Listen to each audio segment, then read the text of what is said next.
Episode 62 of the podcast. This week we're talking about the importance of having a working knowledge of other dog professions. Learning about how dogs are handled in veterinary settings, grooming settings, and training settings will help you find like-minded professionals to help you with your customers.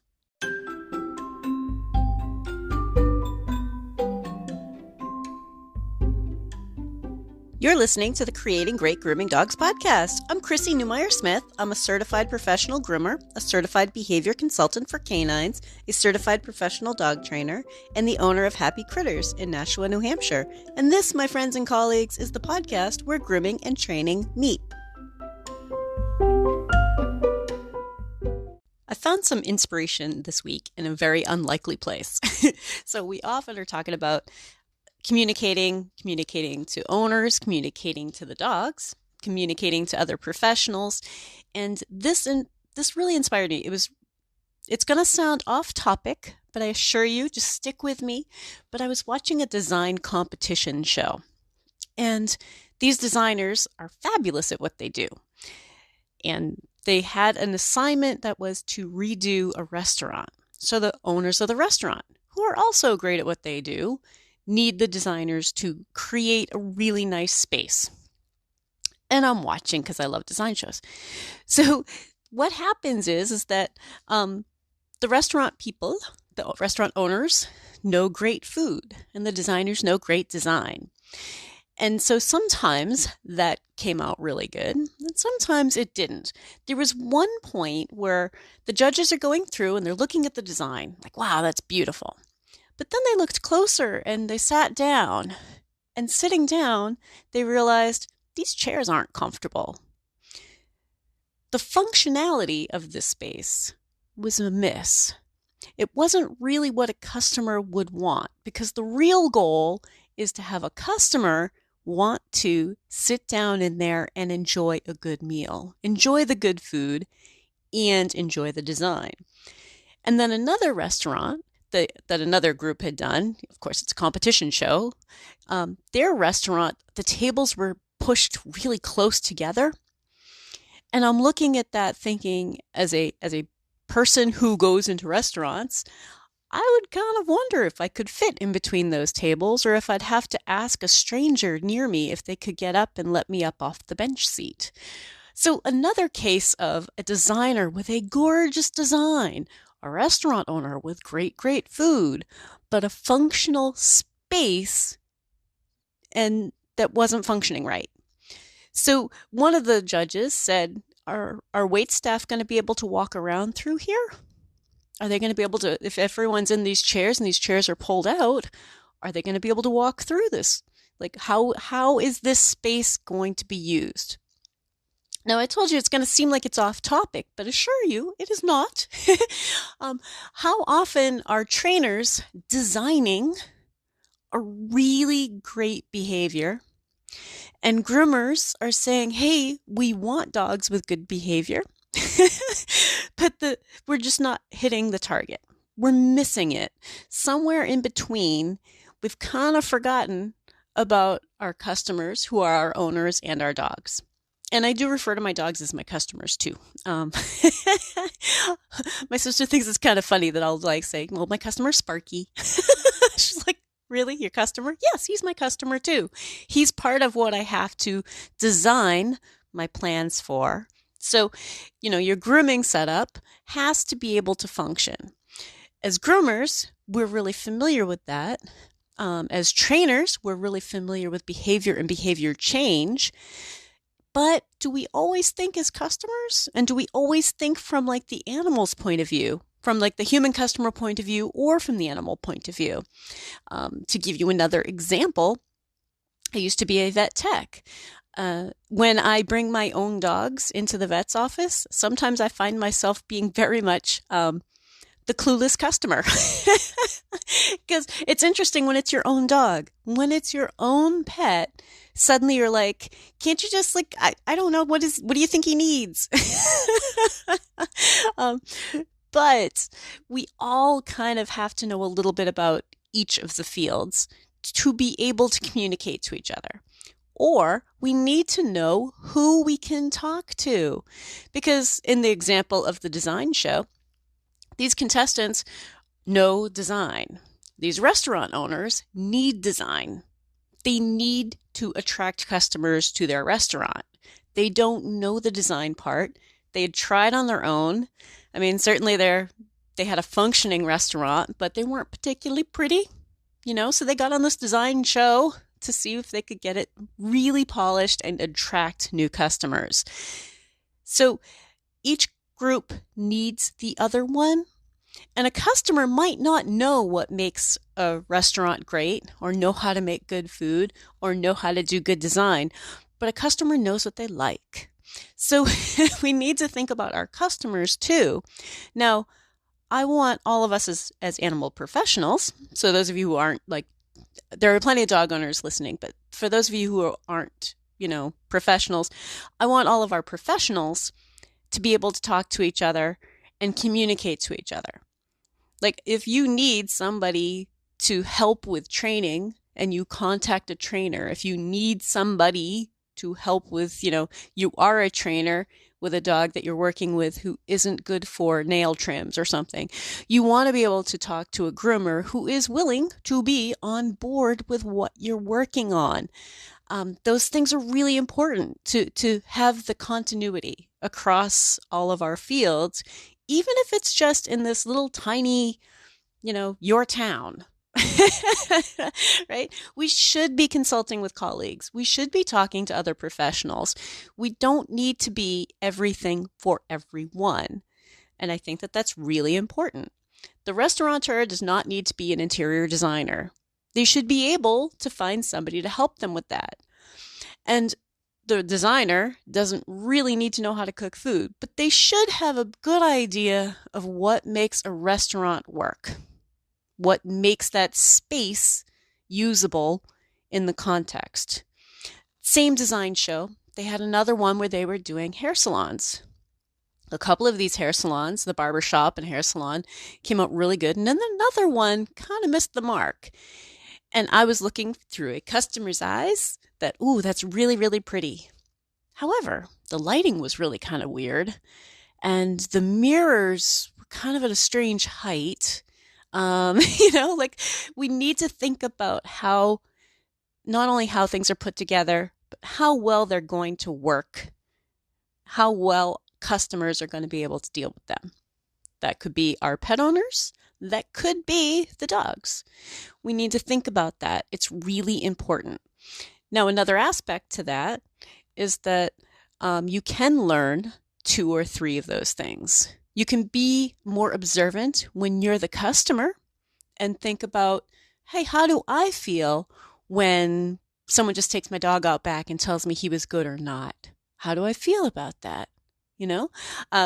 Which actually there's a solution for that. There are times where a dog isn't as comfortable when they're out back, and then there are other times where they are better away from their owner. Take some video. Show them what happens, right? Don't leave it a mystery. Just say, you know what? He actually responds better if you're not here. We'll take some video, or we'll video and chat with you, video chat, and you can see what he's doing while we're doing it, but that he really is better without you. Because sometimes we just psych our dogs out, and then other times it's much easier if an owner's there. We have to gauge these things by the customers in front of us, right? The dog in front of us, the owner in front of us. So when we look at the customer's point of view, we as customers have to kind of observe, hey, how do I feel when it's me? How do I feel when it's my dog? How do I feel when suddenly I realize, oh no, I'm going to have to shell out some cash, and this is going to cost me some time and effort, and tell me how it's going to help me. Tell me how it's going to help me. That's what I hear a lot. Owners are like, oh my God, so you can't just do his nails today? I guess I have to find somebody else who can do his nails. They think it's a one-stop thing, but in many cases, if we spend time working on it, they don't necessarily understand that at first. We have to tell them, if we spend time working on it now, he could be great for nails for the future. He could be great for nails for everybody. He could be great for nails for you too. But if we force it right now, we're not going to get there. Forcing it leads to more forcing it, which leads to more forcing it. We're not going to achieve results. We need to be able to communicate that to owners and be thinking about that from an owner's point of view. You want me to spend money on this? Can't we just do something else? We have to tell them why it's important. Why is it important? Why is it important for a restaurant to have tables spaced out at some specific distance, right? Maybe it's to allow a wheelchair through. Maybe it's to allow a cane. Maybe it's to allow the waitstaff to navigate between chairs. We need to know the criteria and the way that things function. Function is really important. If you're enjoying this podcast, please remember to subscribe so that you don't miss any episodes, and tell all of your friends. I want you to think for a moment, another source of inspiration that's going to seem off topic. I want you to think about the triathlon, where contestants are running a road race, they're cycling a race, and they're swimming in a race. The triathlete, they're doing all three of those to a very high degree.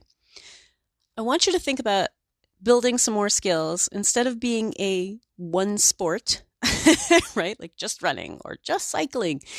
Think about there are multiple versions of sports. So when I have brought my grooming experience and training experience to my vet tech experience, like that's sort of the triathlete of the dog world, right? It's a version of a triathlete.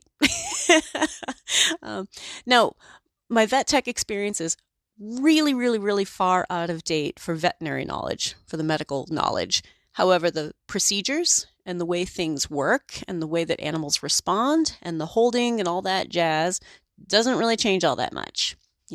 Blood draw is a blood draw. Checking a wound is checking a wound.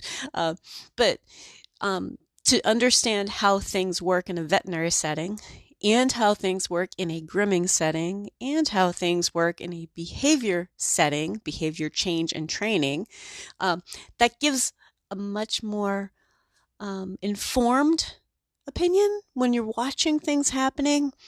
And I'm not asking everyone here to become a triathlete in the animal world, right?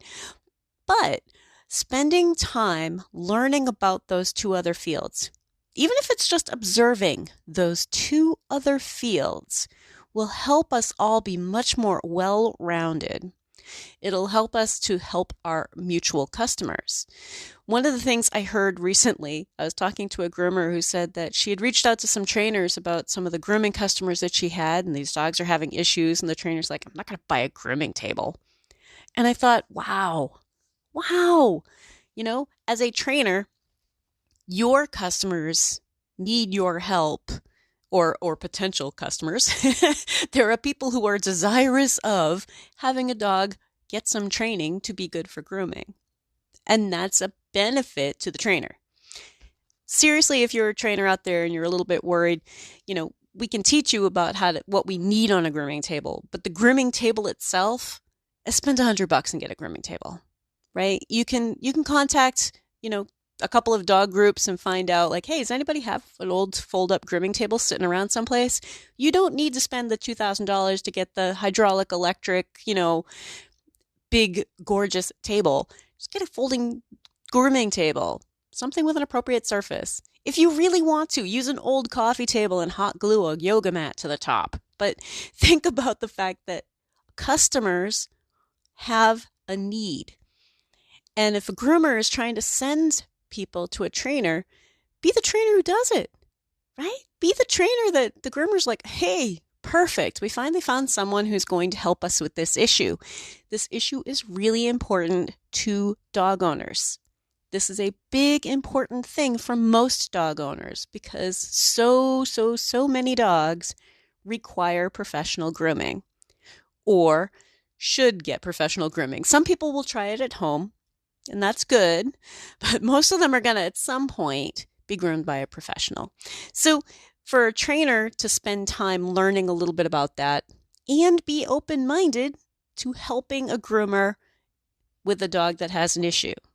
right? Now, trainers, you might be working with a dog who has an issue and then trying to figure out, who can I send this dog to who isn't going to undo what I just worked on? So when I'm a trainer and I'm trying to work on something, if I send that dog to their vet, I need to know that the vet isn't going to say, that's ridiculous. Some freaking trainer told you how to do that. She's overreacting. Let's just get 4 people on this dog, hold him down and get his nails done and undo everything I just worked on. Because it happens, right? We need to start thinking about all these other fields, right? If you work at a vet's office and a trainer has said something or a groomer has said something, you know what? Assume that they've said it. Ask who it was. See if you can talk to them. Find out more about what's going on. Because you know what? We're professionals too. All of us are professionals. We just have different aspects, different sports, if you will. So we want to interact with each other. I want a vet's office to say, oh, okay, so you guys are working on nails and you're trying to keep him at a point where he's calm and not push him too far. Oh, okay, this isn't an emergency. We can work with that. Or maybe it is an emergency, and they're only going to do the one nail that cracked, right? I want us all to be talking to each other. Now, if an owner gives us some crazy story, because we know owners do that. Sorry to the owners who are listening right now, but we know sometimes owners are like, oh no, she told us everything's fine. She told us this, They said he's not contagious. And then you find out from another professional, oh, that's not what I said at all. So we can't just necessarily take our owner's word for it. But we can say, oh, well, tell me more about what they said to you. Let me just, send a quick email or give them a call and find out what the real story is so that we can all be on board, all of us working together to help this particular dog. I will say there have been times as a vet tech where I was looking going, oh my God, why would a groomer have done this? And not a trim thing, but like a mat that was obviously had some skin problem underneath and they decided to just take the mat off anyway. Like, let the vet do that. There are times where we overstep, we kind of cross out of our lane. We need to get back in our lane, right? So all of our fields do this to each other, and we don't mean to.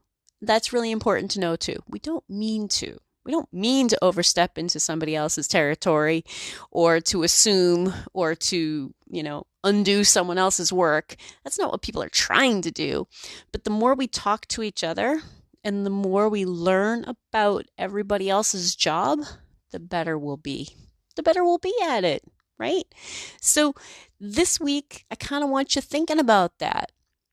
I want you to be thinking that if we spend time learning about those other fields and how the dogs are interacting with those professionals and what the dogs are learning or need to learn about, then we just become more well-rounded. And we also start learning how to spot the professionals that are like-minded to us. Because like-minded professionals are important. There are some trainers in my area that I do not want to deal with.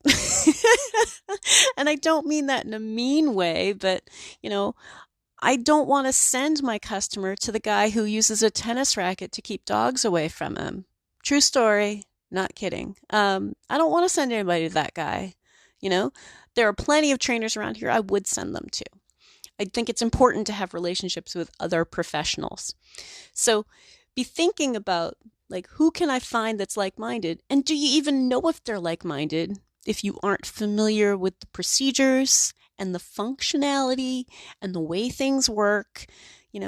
Are you knowledgeable in your own section of what you work in? Are you doing your best there? They should be doing their best in theirs.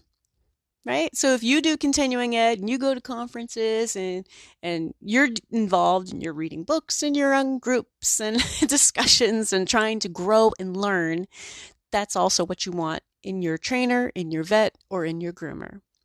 We don't want people who say, I've been doing this for X amount of years. And you know what?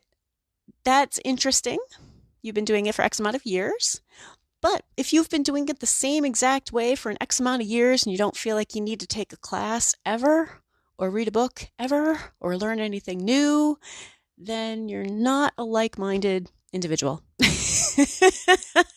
Right? Anybody who's listening to this podcast is obviously trying to learn new stuff. And I think that's really important in any of those fields. When I was a vet tech, we were getting sent to classes. That was just part of continuing ed within our job. I really enjoy that. I enjoy continuing ed for trainers. I enjoy the continuing ed for grooming. Grooming doesn't require continuing ed, but I think most of us are doing some sort of continuing ed. That's important to do. But I want you to be thinking about learning a little bit more about the two other fields.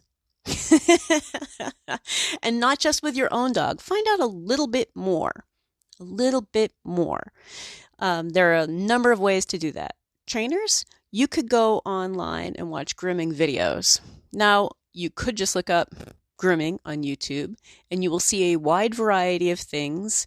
You might see competition videos, you might see instructional videos, and you might see instructional videos that are very, very different than what I tell you guys to do.